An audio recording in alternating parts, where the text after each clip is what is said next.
Universidad de Panamá. Doctor José Emilio Moreno, vicerrector académico de nuestra Casa de Estudio. Magistrada Nelly Edith González Hernández, magistrada del Tribunal Administrativo de la Función Pública. Doctor Amílcar Bonilla Marín, profesor del curso Actividad Académica Supervisada 2. A continuación, llamamos al doctor Francisco Flores, vicedecano, para que formalmente nos dé las palabras de bienvenida.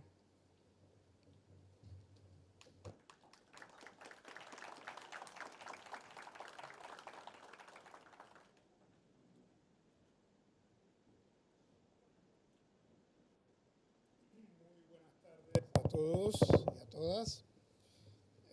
Señor vicerrector, doctor José Emilio Moreno, magíster Nelly González, magistrada del Tribunal de la Función Pública, y si mi memoria no es mala, ella es egresada de esta casa porque fue mi estudiante. Doctor Amílcar Bonilla Jr., encargado de la cátedra. Creo que por ahí vi al profesor Bonilla también. Está por ahí el director de escuela. Señor Arecio Valiente, profesor, director del Centro de Investigación Jurídica. Estimados y apreciados colegas que están tomando el doctorado, y también, por supuesto, algunos licenciados en Derecho y Ciencias Políticas que han sido egresados también de esta casa, y por supuesto a los estudiantes de Derecho y también a los invitados especiales de instituciones públicas y privadas como la Asamblea Nacional y otras que están aquí presentes.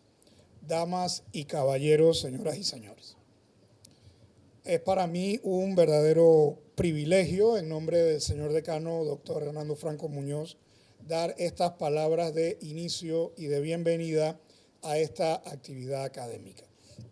Y precisamente, como lo dice el famoso autor Thomas Kuhn, que es el que habla del cambio de los paradigmas en investigación, y lo digo porque lo tuve que leer para mis actividades formativas de doctorado y también para otros cursos de investigación que hemos tomado aquí en la universidad y en otros lados. Obviamente que el paradigma es, por supuesto, el modelo de investigación. Y justamente me llena de mucho regocijo ver el título que los doctorandos le han puesto a esta actividad, porque precisamente la idea de renovar los paradigmas en investigación jurídica es de fundamental importancia, sobre todo porque en las épocas en esas que yo fui estudiante en el siglo pasado, por supuesto el paradigma era un poco distinto. Era más bien un enfoque monográfico y que era un solo investigador el que desarrollaba todo el proyecto. Ahora los modelos han ido cambiando y precisamente ahora se habla de grupos de investigación, se habla de que los profesores con los estudiantes podemos hacer también equipos para poder desarrollar proyectos conjuntos, y se habla también, por supuesto, de financiamiento de investigación. Tenemos pues nuestra querida profesora Belkis Sáenz, que se ha ganado unos fondos de investigación recientemente. Y entonces, por supuesto, es todo un nuevo desarrollo de cómo se debe hacer la investigación jurídica, para tratar entonces de que esta investigación jurídica sea fructífera y pueda resolver problemas a nivel tanto desde el punto de vista conceptual como a nivel entonces de los grandes proyectos de intervención o las situaciones sociales que los juristas tenemos cotidianamente que ver. Y justamente por eso es que los grandes autores de investigación en general e investigación jurídica siempre hablan de que el derecho es algo un poco que efectivamente es un concepto mixto o híbrido, porque por un lado el derecho desarrolla las normas de conducta humana en sociedad, y por el otro lado también ese ese derecho va generando o va creando nuevos mundos jurídicos con las definiciones, pero a veces, o los conceptos y definiciones, pero a veces esos conceptos y esas definiciones a veces no se engarzan de manera suficiente en la realidad social. Entonces, en ese sentido, el derecho es una realidad mixta, es una combinación de reglas de conducta, es una combinación de situaciones sociales y por supuesto también es una combinación de valores. Y en ese sentido, por eso es que a veces, aunque algunos piensen que aquí no se investiga, realmente la investigación jurídica es muy compleja. Y mi amigo y mi querido exalumno Arecio Valiente puede dar testimonio de eso, porque él siempre me anda diciendo eso así. Yo me hice investigador porque usted me puso a ¿cómo se llama?, a aprender ciertos libros o a leer ciertas cosas que tal vez no eran el estilo de aquella época en que mi distinguido amigo Arecio Valente y también el doctor Alexander Valencia, que ellos compartieron grupo en esa época cuando yo iniciaba mi carrera aquí como docente, precisamente yo les hablaba de la importancia de la investigación. Y ya para terminar, para no alargar tanto estas palabras, explicarles que el trabajo que está haciendo el doctor Will, que debe estar por ahí llegando, es muy importante. ¿Y por qué? Porque los doctorados en este mundo del siglo XXI trabajan de esta manera como ellos lo están haciendo. O sea, lo trabajan a base de actividades formativas o actividades académicas supervisadas, como se llaman aquí en Panamá. En España, donde yo tomé el doctorado, la llaman actividades formativas de doctorado. Entonces, bueno, yo tengo que estar allí, tengo que hacer algo y tengo que presentar un proyecto. Entonces, siempre todo doctorado está enfocado hacia la investigación y por eso es que nuestra administración se complace de que ustedes estén haciendo este tipo de actividades porque además de reforzar el doctorado, por supuesto, están ayudando a que esto crezca. Y la idea, por supuesto, es de que se puedan hacer, como lo hacen otros colegas, los famosos semilleros de investigación, que también no dejan de ser importantes para también transmitirle este conocimiento y divulgarlo a los estudiantes, que son entonces el objeto y sujeto de la educación, como se decía en otros tiempos. Y en ese sentido, pues nuestra administración respalda definitivamente y de una manera pues abierta y frontal este tipo de acciones. Y por supuesto esto también obedece un poco a los cambios de paradigma de las enseñanzas de doctorado, porque también eso viene un poco de Europa con el Plan Bolonia, porque ellos cambiaron un poco las situaciones, entonces por supuesto el que quiera hacer el doctorado debe ser la suma de las actividades académicas supervisadas con el proyecto de tesis. Entonces se supone que en la maestría que usted sí se tiene que meter 8 o 10 meses a tomar materia, entonces claro, hacer un trabajo final que lo habilite para entonces después posteriormente pasar a hacer el doctorado.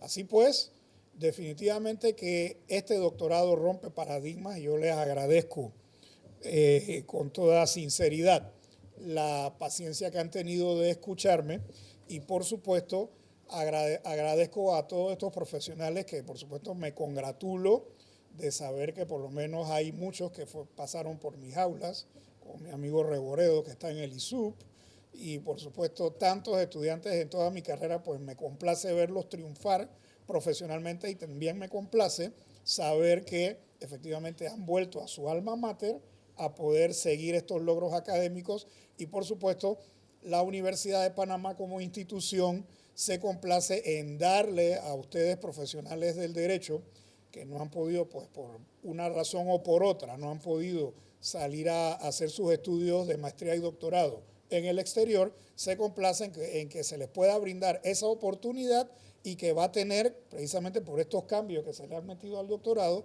van a tener el mismo nivel o tal vez un nivel superior en comparación con otras ofertas en otros países. Así que, por supuesto, siéntanse, como les digo, siéntanse satisfechos de que su formación aquí va a ser de óptima calidad. Y con esto pues termino para no extenderme y nuevamente agradecerle al profesor Will y a los organizadores de este evento, a mi amiga María Antonieta, que la estimo mucho, y a todos los profesores que están allá que no he mencionado, a mi amigo Loaiza y a todos los estimados exalumnos, como mi amigo, el que anda enmascarado allá que no quiere mostrar el amor, porque como se llama Eros, o sea, anda enmascarado porque algo le pasa. Entonces, bueno, si está enfermito, bueno, se tiene que cuidar y, por supuesto, cuenten que efectivamente la Facultad de Derecho y la universidad, a través de su administración y sus autoridades, apoyan firmemente este tipo de actividades. Muchas gracias.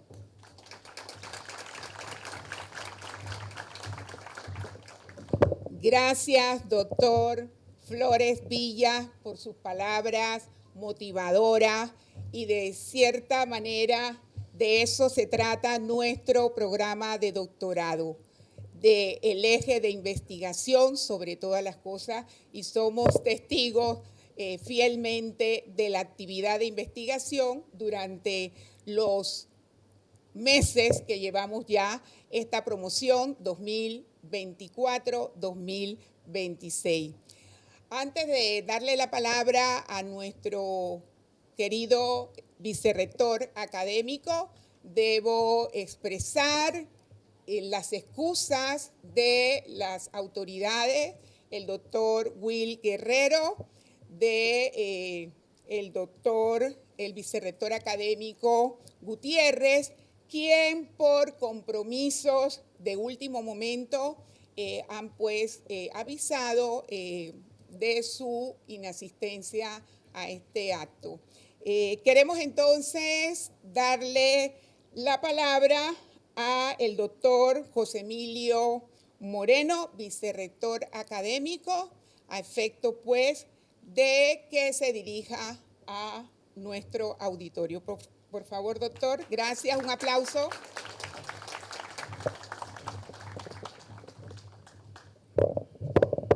Sí, muy buenas tardes. Doctor Francisco Flores Villa, vicedecano de la Facultad de Derecho y Ciencias Políticas. Un saludo a la magistrada Nelly González, magistrada vicepresidente del Tribunal Administrativo de la Función Pública. Un saludo también al doctor Amílcar Bonilla, quien es el que dirige el curso de estos estudiantes de doctorado, a los profesores presentes, a los miembros de la mesa que nos están aquí, también los invitados especiales y, por supuesto, a los estudiantes de doctorado de la Facultad de Derecho y a los estudiantes, que también veo muchos estudiantes de la licenciatura en Derecho y Ciencias Políticas. En primer lugar, agradezco la invitación a este acto que organizan los estudiantes de doctorado de esta facultad, que me parece muy importante porque en cada una de las asignaturas ya me ha correspondido venir a otras actividades que han realizado y lo hacen de muy buena forma, en el cual ellos exponen también sus avances y, por supuesto, hoy en día, en el día de hoy, tienen una invitada de lujo. Le agradecemos mucho a la magistrada porque vi que es la primera conferencia de apertura. Y felicitar nuevamente también a los estudiantes de Derecho que se han atrevido a hacer un doctorado. Porque un doctorado, y digo atrevido porque en un doctorado cada uno de ustedes tiene que aportar cosas nuevas, cosas novedosas, y sobre todo que lo están haciendo acá en el país porque de alguna forma tienen que abordar alguna temática propia del país. Y eso son aportes que ustedes le harán para el beneficio de las leyes que nos corresponden en nuestro país, pues, en nuestra ciudad. Yo también quiero felicitarlos porque estoy seguro que cada uno de ustedes tendrá que hacer una o varias publicaciones. Y casualmente en el día de hoy el rector manda la información donde la Universidad de Panamá está de primera entre las universidades, tanto públicas como particulares, en las citaciones de las bases de datos de revistas de base de datos Scopus. Las revistas, como ustedes saben, de base de datos que están en la base de datos Scopus son muy exigentes. Y la Universidad de Panamá través de los investigadores ocupa el primer lugar en esas citas. Y ustedes saben que citar un artículo es porque otro investigador, cuando está haciendo también su trabajo de investigación, es porque se ha interesado en la calidad y en los términos que ha presentado ese investigador a quien cita. Por lo tanto, de igual forma, también en la base de datos Scopus, en número de publicaciones, también nuestra institución es la que está de primero el país. Eso habla muy bien de nuestros investigadores, de nuestros profesores que hacen investigación, y es que cada día la Universidad de Panamá ha ido incrementando el número de publicaciones, y eso es positivo. Y estoy seguro que cada uno de los doctorandos, que hay aquí en este curso, en estos cursos, recibiendo las herramientas para convertirse en futuros doctores, también harán estas publicaciones y ojalá que muchos de ellos publiquen también en alguna revista que esté indexada en la base de datos Scopus. No me queda más que felicitarlos y también a los profesores y también nuevamente a nuestra conferencista del día de hoy, la magistrada Nelly González, por honrarnos con su amable presencia. Muchas gracias y que tengamos una excelente jornada.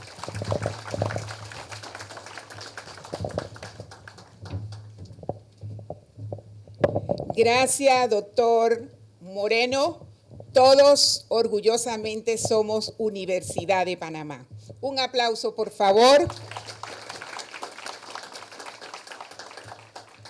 Vamos a continuación a llamar a nuestro profesor de nuestro curso, Actividad Académica Supervisada 2, el doctor Amílcar Bonilla Marín.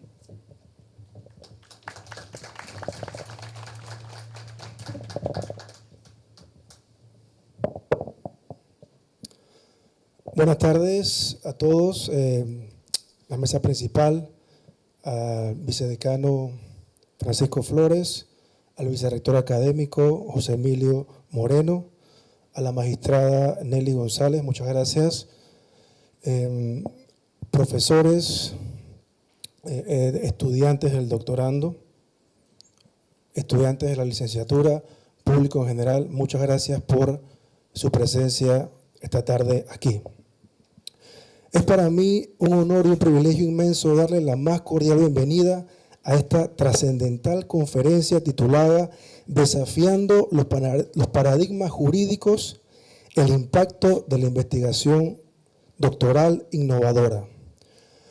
Hoy nos reunimos en un foro de discusión y reflexión crítica, un espacio concebido para explorar las fronteras del conocimiento jurídico y, más importante aún, para celebrar el rigor intelectual y la audacia creativa de la investigación doctoral que ustedes están llevando a cabo.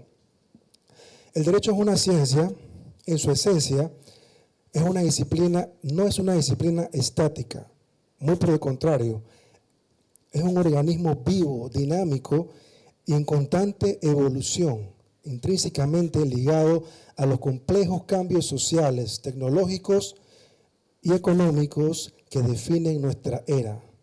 Los paradigmas jurídicos que hoy consideramos establecidos son resultados de siglos de evolución, de debates, de sentencias, doctrina. Sin embargo, en un mundo que se transforma a una velocidad vertiginosa, el desafío que se nos presenta es el de no quedarnos anclados a la ortodoxia, sino atrevernos a cuestionarla, a reevaluarla y, si es necesario, a subvertirla con propuestas frescas y disruptivas. Precisamente es en la investigación doctoral donde reside la chispa que enciende esa necesaria transformación. La labor de ustedes, que ustedes realizan, no es meramente académica, es una labor con un profundo impacto social y normativo. Cada tesis, cada artículo, cada análisis crítico que proponen tiene el potencial de redefinir interpretaciones, de visibilizar vacíos legales, de proponer nuevas regulaciones o incluso de sentar las bases de una jurisprudencia más equitativa y adaptada a las realidades contemporáneas. Definir un paradigma jurídico implica ir más allá de la exégesis de la norma. Requiere una profunda comprensión de la teoría del derecho, una sólida base metodológica y sobre todo una visión interdisciplinaria que nos permita integrar conocimientos de la psicología, la economía, la tecnología y otras áreas del saber humano. Implica la valentía de formular preguntas incómodas y la perseverancia para buscar respuestas que, aunque desafíen lo establecido, aporta un valor y claridad a nuestro sistema legal. En esta conferencia tendrán la oportunidad de presentar y debatir sus innovadoras propuestas. Los animo a que aprovechen este espacio para dialogar constructivamente, para recibir y ofrecer retroalimentación valiosa y para establecer redes de colaboración que fortalezcan la comunidad académica. Cada una de sus investigaciones es un testimonio del compromiso con la excelencia y con la búsqueda de un derecho más justo, eficaz y relevante. Confiamos en que las ponencias de hoy se presentarán no solo enriquecerán nuestro acervo de conocimientos, sino que también inspirarán nuevas líneas de investigación y sentarán las bases para los paradigmas jurídicos del mañana. Sin más preámbulos y con la convicción de que seremos testigos de un fructífero intercambio de ideas, declaramos formalmente inaugurada la conferencia Desafiando los paradigmas jurídicos, el impacto de la investigación doctoral. Muchas gracias.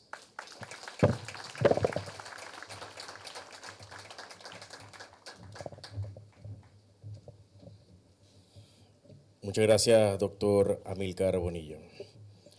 De esta manera, iniciamos nuestra primera conferencia con la invitada especial, la magistrada Neledit González Hernández, magistrada del Tribunal Administrativo de la Función Pública, con el tema Un año de desafíos y avances, el Tribunal Administrativo de la Función Pública en la era de la innovación jurídica. La magistrada Hernández es licenciada en Derecho y Ciencias Políticas de la Universidad de Panamá. Cuenta con una maestría en Derecho Privado y varios diplomados, incluyendo Derecho Administrativo y Comercio Internacional. Cuenta con más de 25 años de experiencia y ha participado en numerosos congresos y capacitaciones internacionales. Entre su experiencia profesional, laboró en el municipio de Panamá. Asimismo, trabajó en la Asamblea Nacional, donde ocupó diversos cargos, entre ellos asesora legal, Secretaría Técnica de Relaciones Internacionales y Directora Nacional de Asesoría Legal en Asuntos Administrativos. Doctores, con ustedes, la magistrada González. Fuerte aplauso.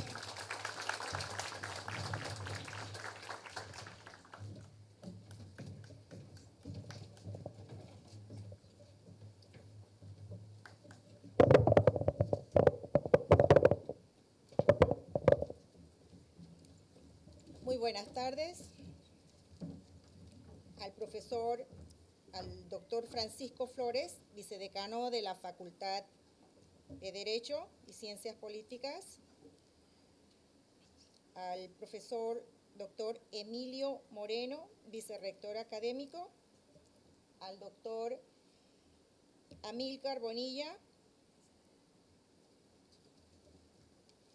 profesor que dirige este doctorado.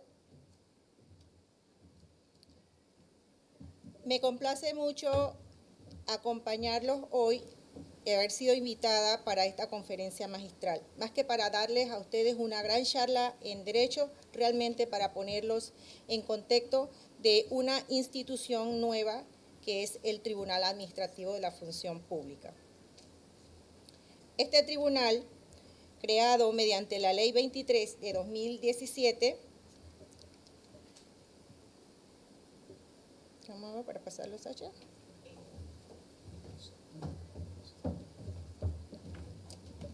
Aquí. Ok, gracias. Gracias.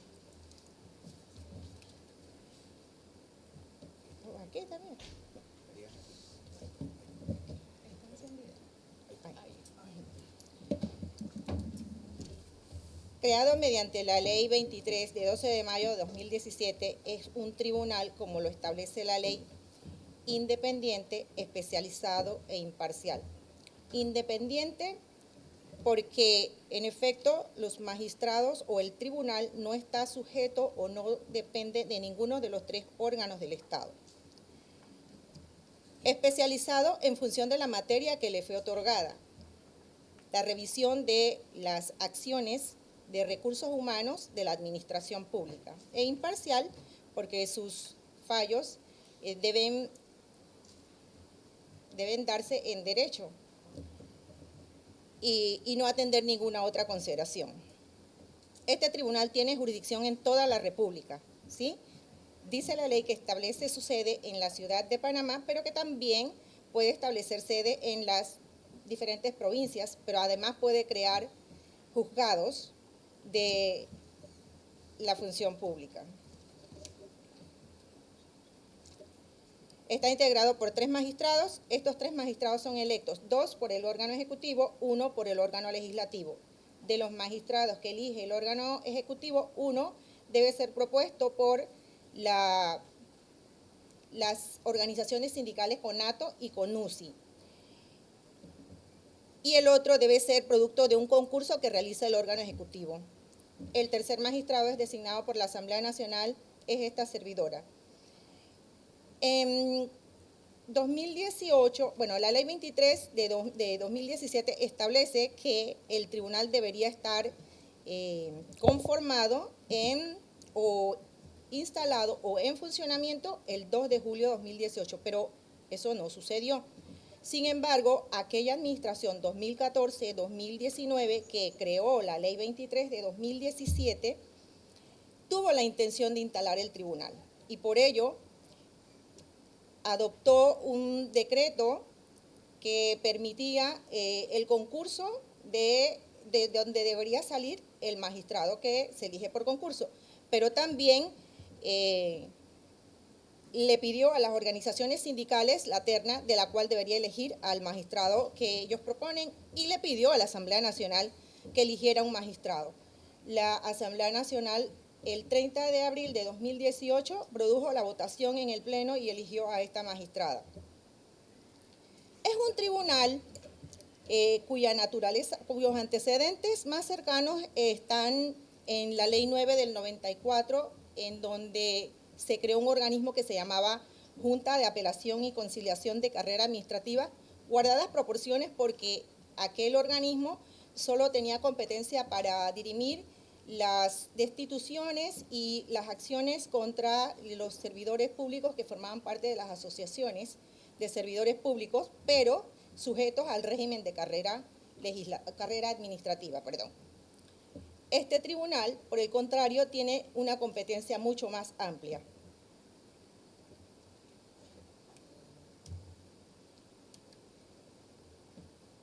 En su naturaleza jurídica, pues, lo definimos como una institución de control de la administración, de control en cuanto a los actos de la administración sobre el manejo de sus recursos humanos, pero un control regulado, no es un control absoluto. Es decir, revisa los actos de la administración en cuanto a su apego a la Constitución y a la ley.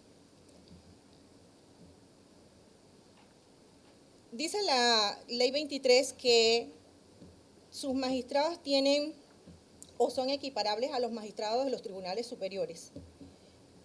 Y ya pues en el ordenamiento jurídico panameño encontramos otros tribunales más o menos del mismo nivel nuestro, por ejemplo, el Tribunal de Contrataciones Públicas, el Tribunal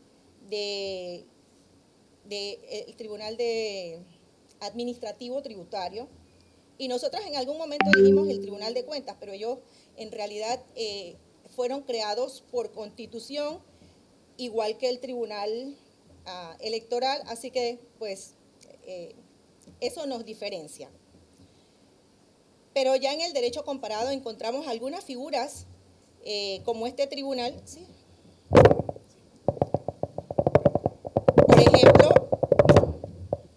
Por ejemplo, el Tribunal del Servicio Civil de la República de Costa Rica, también el Tribunal del Servicio Civil de la República del Perú. Existía también un tribunal en la República del Salvador, todos tribunales que controlan la administración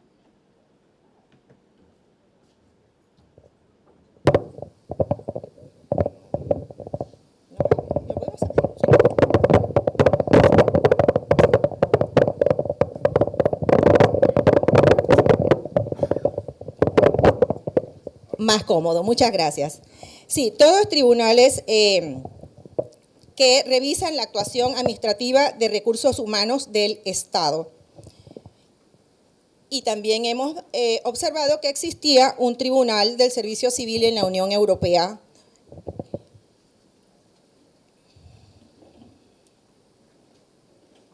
¿Cuáles son las competencias de este tribunal? Bueno, la Ley 23 le atribuye competencias específicas y también tiene competencias en otras normas. Por ejemplo, la Ley 23 establece que el tribunal es competente para conocer y resolver las apelaciones que surjan con motivo de las destituciones de servidores públicos permanentes, pertenezcan o no a una carrera pública. Y ahí es en donde nos diferencia de la Junta de Apelación y Conciliación, que solamente veía lo que era carrera administrativa. Estos procesos, estas apelaciones las ve el Pleno.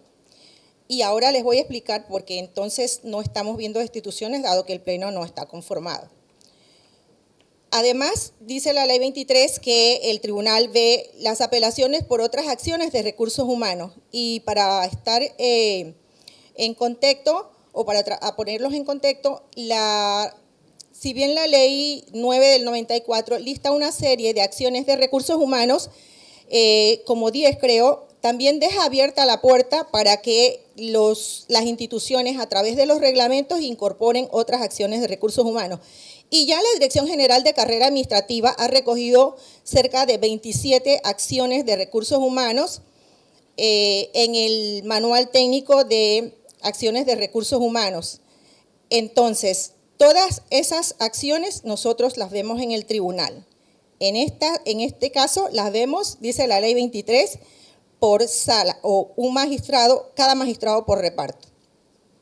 Así que hay 2 magistrados en el tribunal ejerciendo funciones, cada uno es una sala y los procesos se asignan en función de un reparto que se produce los miércoles y los viernes. Pero también vemos el pago de prestaciones finales, porque la Ley 23 establece que las prestaciones finales de los servidores públicos deben ser pagadas por las instituciones en un término fatal de 30 días hábiles a partir del momento en que se les desvincula. Entonces, cuando ello no sucede, los ciudadanos que fueron o que sirvieron para alguna institución tienen la potestad de ir al tribunal a pedir el pago de sus prestaciones. También establece la ley un proceso de ejecución para el pago de esas prestaciones. Cuando el tribunal ordena a una institución que pague las prestaciones que debe a un ex servidor público desvinculado y la institución dentro del término que se le otorga, generalmente 3 meses según el reglamento, entonces el peticionario puede acudir al tribunal para que el tribunal ejecute.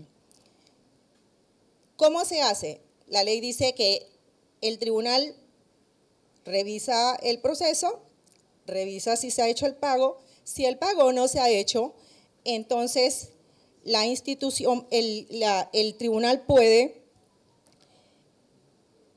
ordenarle al Banco Nacional que de la cuenta de la institución obligada o de la cuenta del Tesoro Nacional ponga a disposición del tribunal las sumas que correspondan y luego entonces el tribunal libra mandamiento de pago contra esa suma. Eso todavía no ha sucedido, pero está a punto de suceder. Dada que nosotros iniciamos funciones en agosto del año pasado, Y bueno, los procesos, si bien se han ido produciendo, todavía no hemos llegado a ninguna ejecución. Y lo cierto sí es que las instituciones nos preguntan cómo se hace esto. Bueno, nosotros sabemos cómo se hace de acuerdo a lo que dice la ley y nuestra competencia termina cuando nosotros decimos al Banco Nacional ponga a disposición del tribunal y libramos la orden de pago. Pero las instituciones tienen que ver cómo realizan ese pago, tienen que ver de dónde viene el presupuesto para hacerle frente a la obligación que a veces no tienen considerada. Bueno, en este momento estamos realizando una mesa técnica para el levantamiento de los manuales que la Contraloría deba producir para que las instituciones puedan conocer cómo hacen o cómo gestionan sus pagos, porque al final el pago se tiene que dar. Y bueno, también nosotros concedemos desafueros. Algunas leyes especiales conceden fueros. El fuero es una protección especial que la ley le otorga a una persona. Generalmente no puede ser destituida sin el pronunciamiento previo del tribunal. Un ejemplo está en la ley 40 de 2018, creo que es la ley de SIDA e infecciones de transmisión sexual. El artículo 62 de esta norma establece que las personas que sufren de una enfermedad de transmisión sexual o de SIDA no pueden ser destituidas sin previo pronunciamiento del tribunal. Es decir, el tribunal tiene que autorizar. Y bueno, en este universo de acciones que se presentan en el tribunal, nosotros tenemos 3 clases de usuarios. La administración, que solicita desafueros o puede solicitar otras peticiones, los servidores públicos que están a servicio del Estado, pero también los particulares que en algún momento tuvieron la calidad de servidores públicos y que tienen pendiente el pago de alguna prestación. Y bueno, el universo de usuarios, así a grosso modo, está constituido por, creo que son, según el informe de Contraloría General de la República, 96 instituciones que están activas, 239.000 servidores públicos permanentes en la planilla estatal y aquellos desvinculados de hace mucho tiempo de la administración cuya cifra desconocemos nosotros, que han salido de las diferentes instituciones y que las instituciones les tienen pendiente el pago de las prestaciones laborales. Esa cifra la desconocemos, pero creemos que son muchísimos, porque esa es una de las peticiones más frecuentes en el tribunal.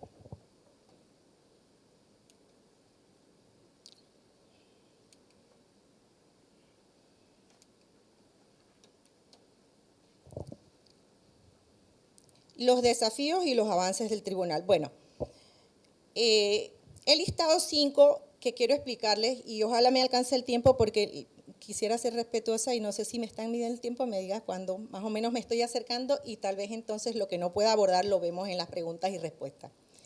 Pero uno de los principales desafíos, y que a la vez es un avance, fue la instalación de este tribunal.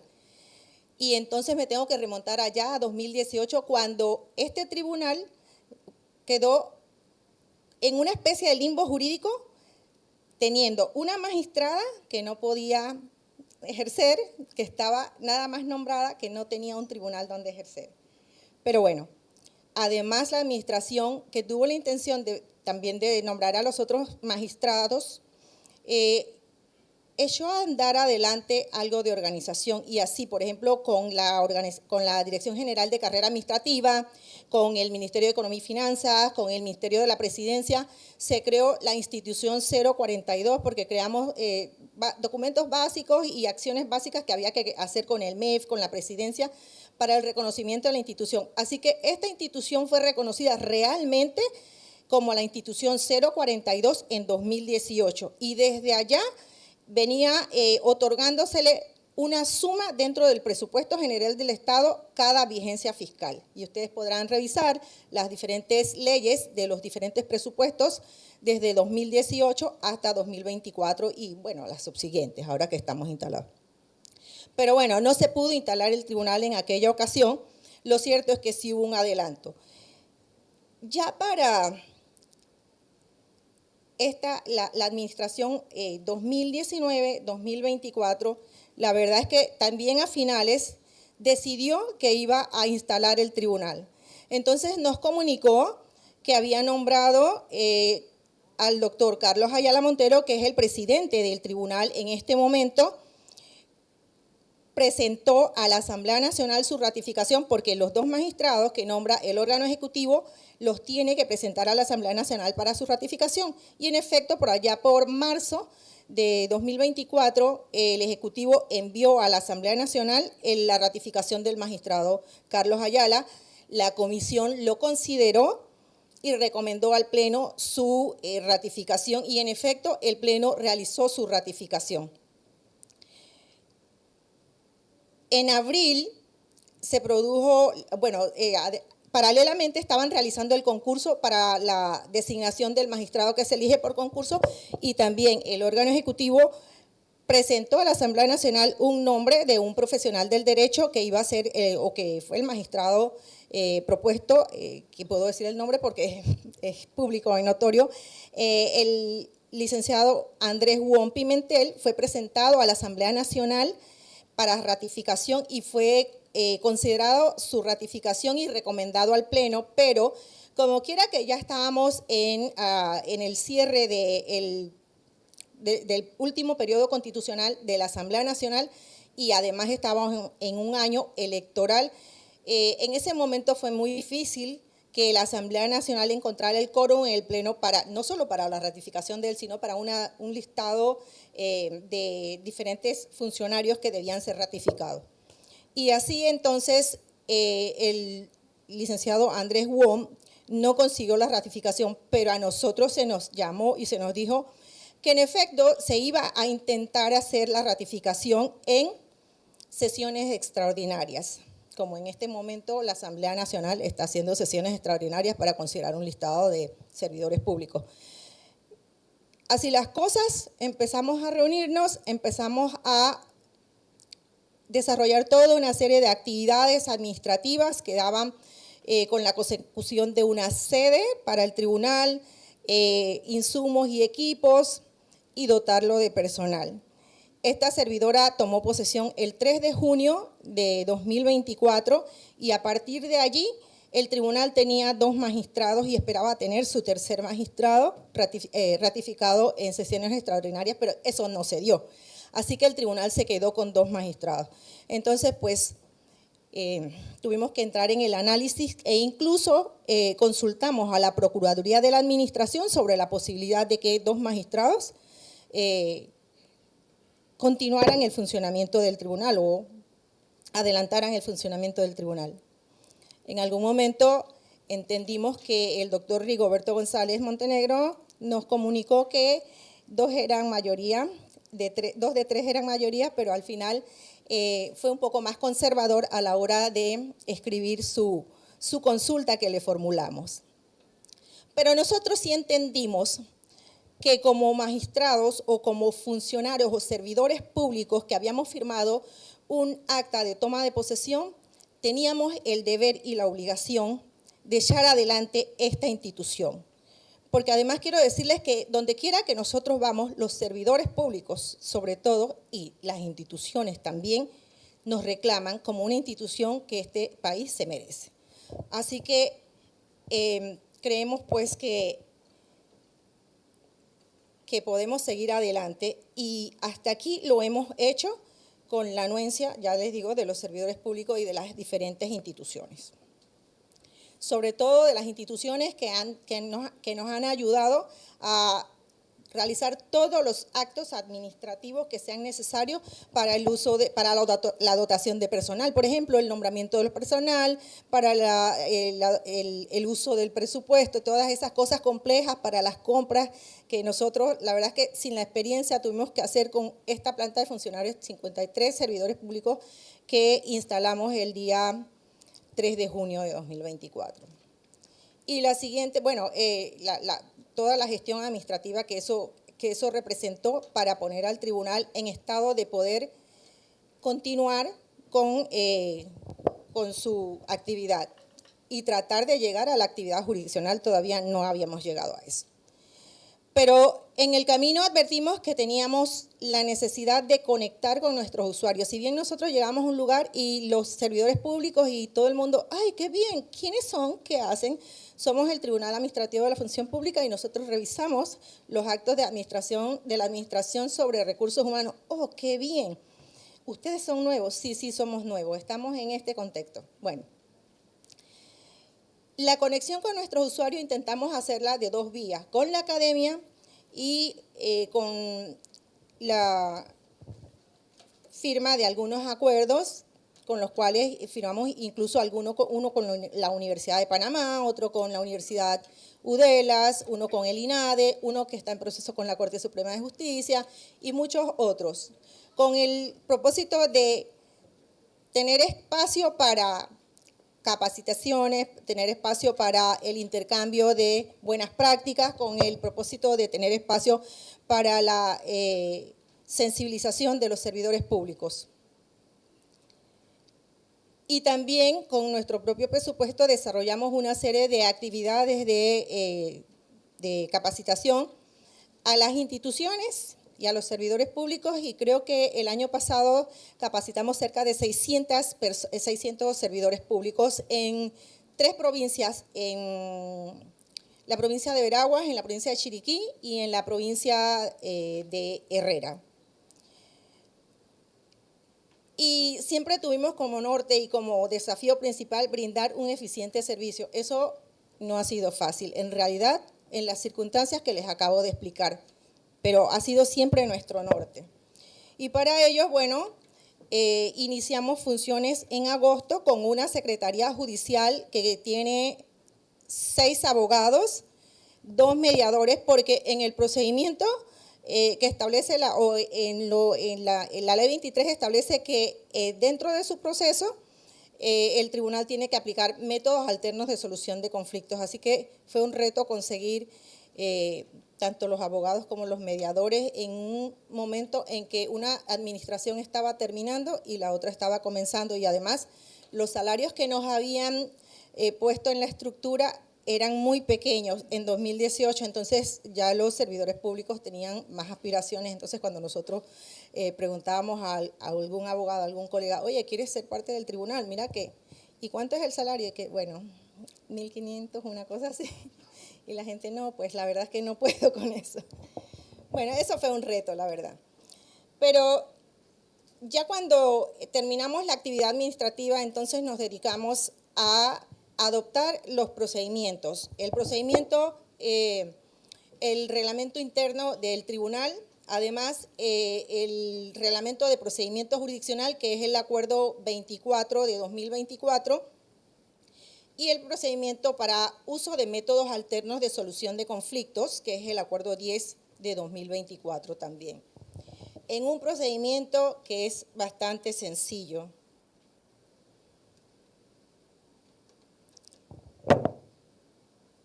Porque entendimos que el legislador en 2017 quería un proceso que teníamos en ese momento. La ley 39 de 2013 había dado competencia a la Corte para conocer de las destituciones de servidores públicos, pues había defenestrado con eso la ley, la Junta de Apelación y Conciliación. Así que ese tribunal formalista por naturaleza, cargado de muchas acciones también, por supuesto que no, los servidores públicos no llegaban a ir todos al tribunal a hacer sus reclamaciones. Entonces, el legislador quiso cambiar y crear acá un procedimiento más sencillo, más ágil, gracias, más sencillo, más ágil, que le permitiera a los servidores públicos llevar a revisar sus causas. Este procedimiento solo le pide cosas básicas al peticionario, que le explique al tribunal lo que es su petición, datos generales de la institución, datos generales de él, que le presente alguna prueba, además de la prueba de que es la persona autorizada para pedir, Y si no tiene las pruebas, que le indique dónde, en qué despacho se deben encontrar las pruebas. Así que, y además, el procedimiento le atribuye la carga de la prueba a la institución, que es la que debe probar en efecto la legalidad del acto que tomó contra el servidor público. Y como quiera que teníamos muy pocos recursos y no podíamos atender el territorio nacional donde están dispersos todos los usuarios, decidimos que íbamos a romper eso creando correos electrónicos, porque pues, no nos alcanzaba el presupuesto para establecer un sistema más complejo, como quisiéramos, más seguro, por cierto, también, que permitiera a los usuarios llegar al tribunal, pero con un correo y una guía que colgamos de cada una de las peticiones que nosotros vemos y además los recibimos en el tribunal. Así que las acciones entran por la Secretaría Judicial, que es la encargada de armar el expediente y de presentarlo a reparto los lunes y los miércoles a las 3 de la tarde, los miércoles y los viernes a las 3 de la tarde. Ese expediente es repartido en una de las salas, el ponente o sustanciador admite o puede ordenar la corrección del recurso. Si admite, entonces le corre traslado a la institución y le da un término de 5 días fatales, dentro de los cuales la institución debe enviarle un informe de antecedentes. Ese informe de antecedentes debe estar acompañado de las pruebas. Si el magistrado cree que hace falta alguna prueba para poder dirimir la causa, entonces puede ordenar pruebas de oficio. Y bueno, al final la decisión y una vez cumplida la ejecución de esa resolución que dice la Ley 23, agota la vía gubernativa.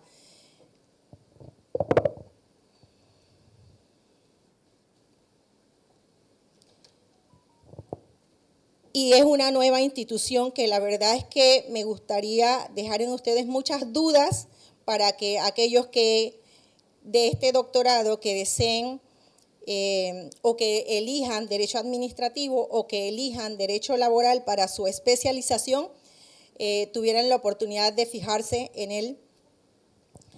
Porque en efecto nosotros como magistrados hemos ya observado que hay muchas cosas que de pronto no sabemos interpretar cómo el legislador las quería, porque por ejemplo somos un tribunal de segunda instancia, vemos en apelación, pero podemos crear juzgados. Entonces no dijo el legislador que le atribuimos a esos juzgados, ¿no? Entonces pues es interesante estudiar esto y por supuesto que más adelante de seguro habrá alguna propuesta de modificación en ese sentido. Pero este tribunal debe darle entonces al país certeza jurídica a las partes, a los funcionarios públicos, de que sus causas van a ser objetivamente revisadas por este tribunal y falladas en derecho, sin ninguna otra consideración. Pero también a las instituciones que si realizan todos sus procedimientos apegados a la Constitución y a la ley, entonces este tribunal no tendría por qué revertir sus actos.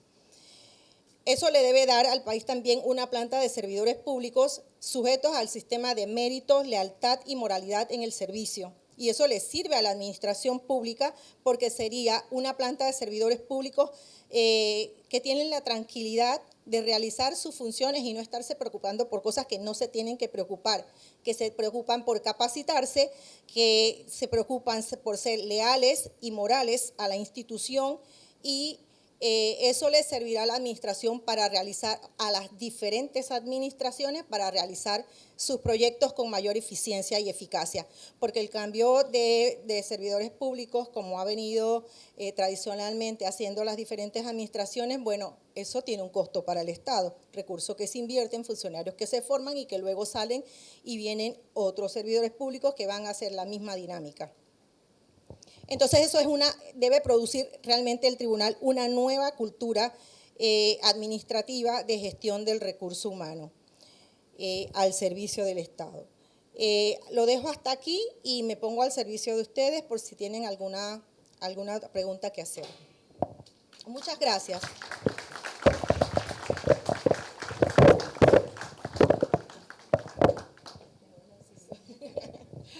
Gracias, estimada magistrada Nelly González Hernández, por su brillante exposición. Avances y desafíos a un año de la implementación del Tribunal Administrativo de la Función Pública.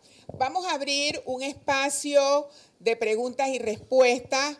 Para esto, por el tiempo que llevamos, vamos entonces a dar la palabra a 3 participantes o 3 preguntas.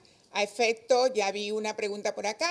A ver, otra pregunta del público. El doctor Amílcar Bonilla. Van 2. Una última pregunta, por favor. A la una. ¿A dónde? Atrás hay. Ajá.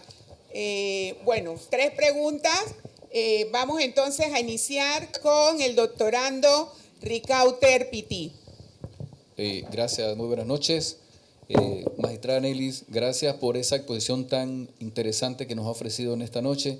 De verdad, pues, debo felicitarla porque sé que es un tribunal con una función no solo pública, sino muy tenaz, porque atender la función de ustedes frente a todas las entidades del Estado hay bastante que hacer. Yo estoy seguro que sí. Magistrada, mire, yo tengo, son 2 preguntas nada más, pero no les voy a hacer una, porque voy a hacer, ¿verdad? Y voy a hacerle la más sencilla. Atendiendo el hecho que hasta el momento, las entidades estatales no cuentan con un fondo de cesantía precisamente para hacerle frente a los denominados derechos adquiridos.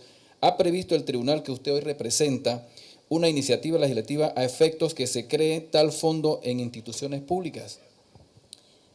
Bueno, yo le contestaría que la ley de presupuesto establece que las instituciones tienen que presupuestar sus obligaciones.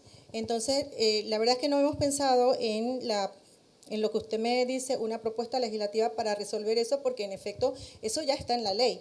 Y las instituciones, por eso decía, tienen que cambiar la cultura de dejar de desatender sus obligaciones y ver cómo hacen para atenderlas. Sí, yo sé que es un proceso que va a llevar mucho tiempo y que no es sencillo, porque el recurso es poco, siempre nos dice así el Ministerio de Economía y Finanzas, y además las obligaciones son muchas.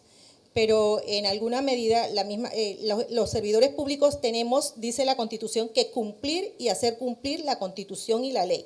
Y en esos términos, entonces nosotros no podemos decir o soslayar que las instituciones, si han desvinculado a servidores públicos, tienen que tener o buscar el recurso para satisfacer sus obligaciones. Sí, es que las entidades trabajan a base de un presupuesto, un año fiscal, y cuando presupuestan esto no tienen establecido un fondo de cesantía. Por eso digo, sugerirle, porque usted explicó que el tiempo es perentorio. Correcto. Entonces, ese tiempo perentorio y una entidad que no tiene en su presupuesto establecido ese fondo para pagar esto, porque recordemos que es una iniciativa legislativa, como bien usted indicó, que surge en el año 2017 y que ustedes apenas tienen cerca de un año de haberse incorporado a la función como tal. Entonces pienso que debería incentivarse a las entidades a crear ese fondo y bueno, en adelante pues claro que tendrán que cumplir. Gracias, magistrada. Sí, y además quería acotar que las instituciones pueden conversar con el órgano ejecutivo, con el Ministerio de Economía y Finanzas cuando están tramitando su presupuesto para hacer frente a las diferentes obligaciones que tienen. Gracias. Damos la palabra al doctor Amílcar Bonilla, director de la Escuela de Derecho de nuestra facultad. Doctor. Sí, buenas tardes, magistrada. Con relación a la pregunta anterior, la sala tercera establece que si si da la orden y la entidad afectada no cumple, en cierto tiempo se ordena que el Banco Nacional pague de la cuenta corriente. No es que va a poner, porque ha habido muchos abusos con los funcionarios despedidos, que viene, lo reintegra a la sala tercera y niega todos los derechos, además, lo sienta en el pasillo ahí para que todo el mundo lo vea y lo de. Esa es una ofensa a la dignidad del trabajador, ¿no? Y bueno, le dice al seguridad, no me deje entrar ese señor. Ahora es que yo tengo en el escritorio, no, se le va a llevar allá, pero aquí se queda en el vestíbulo que tenemos aquí en la facultad, por ejemplo. Así hacen en los funcionarios. Entonces, Panamá ha firmado contratos a través de los organismos internacionales donde tiene que respetar la dignidad del trabajador.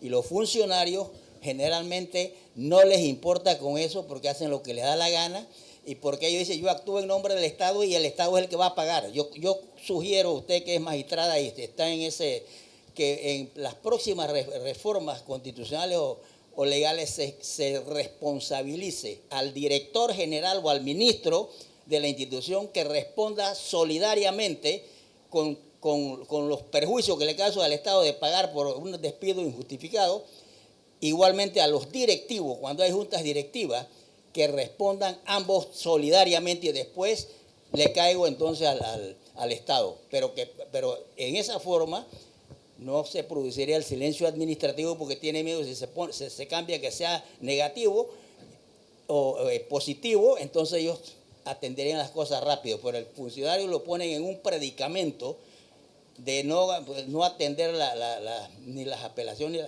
y la reconciliación. Ese tribunal, en mi opinión, es fantástico para evitar problemas y espero que actúen en derecho, como usted dijo, y no pongan ya ir después a la sala tercera sería si ustedes consideran que ha sido despedido injustamente. Entonces, con relación a me llamaron aquí con relación a la oferta que ustedes hacen para que los estudiantes que van a hacer trabajo de graduación tomen la opción de ir a ese tribunal porque es más práctico, aprenden mucho más y les es más útil. Así que ellos preguntan que qué es lo que hay que hacer, a quién se dirige allá al tribunal para que se incluya dentro de los trabajos de graduación. Eso es todo. Gracias, profesor. Usted más bien ha hecho un comentario, pero que me permite reforzar algo. En efecto, la ley 23 establece que para asegurar el pago de las prestaciones, el tribunal ejecuta o a la institución obligada o al Estado, lo que indica que el legislador tenía un alto interés en cambiar la dinámica que se estaba dando en ese momento de dejar de pagar y en efecto, pues eso es lo que debe hacer el tribunal. Pero además, bueno, sí, en el tema que me ha comentado, nosotros hemos firmado un convenio con la universidad y dentro de ese convenio hemos solicitado a la Universidad Nacional o le hemos ofertado a la Universidad de Panamá el poder recibir nosotros estudiantes que puedan, es como una forma de nosotros poder realizar nuestras funciones, de alguna manera asistir a nuestros abogados, realizar o apoyar en el procedimiento que se realiza en la Secretaría Judicial, en el manejo de expedientes, y bueno, eso le serviría a los diferentes estudiantes para, no sé si creo que hay todavía la forma de trabajo de grado, práctica profesional, para poder graduarse como licenciado en Derecho y Ciencias Políticas. Así que sería una contraprestación de parte y parte, ¿no? En efecto, nosotros aprovechamos del funcionario o del estudiante y ellos aprovechan y aprenden de este nuevo tribunal, de esta nueva instancia de administración de justicia laboral, que sería muy beneficioso porque además es un tribunal nuevo y la verdad es que pues hay toda una gran posibilidad de que en el futuro algunos puedan quedarse incluso, no sé. Sí. Gracias, magistrada, doctor Bonilla. No sé si hay más preguntas. ¿No? ¿No hay más preguntas? Entonces, agradecemos formalmente, magistrada, deseamos éxitos, logros en el cumplimiento de sus tareas. Vamos a llamar a continuación a nuestras autoridades, el señor vicedecano Francisco Flores, nuestro señor vicerrector José Emilio Moreno y al doctor Amílcar Bonilla Marín, profesor de nuestro curso, para hacer entrega formal del certificado como expositora en este evento. Por favor. En el centro.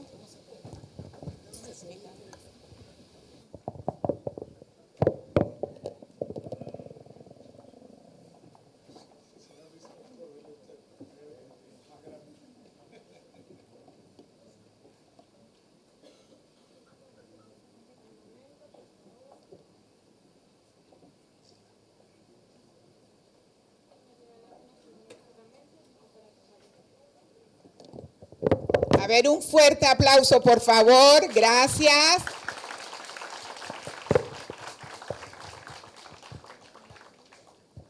Muy bien, a continuación, por favor, se me quedan allí obsequio por parte del Tribunal Administrativo a nuestras autoridades.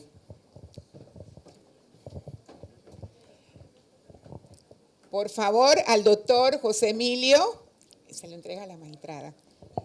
A ver, la fotito de recuerdo, por favor.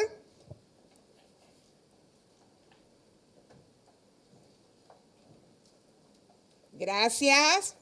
A continuación, el doctor vicedecano Francisco Flores. Un aplauso, por favor. Y por último, a nuestro doctor profesor Amílcar Bonilla.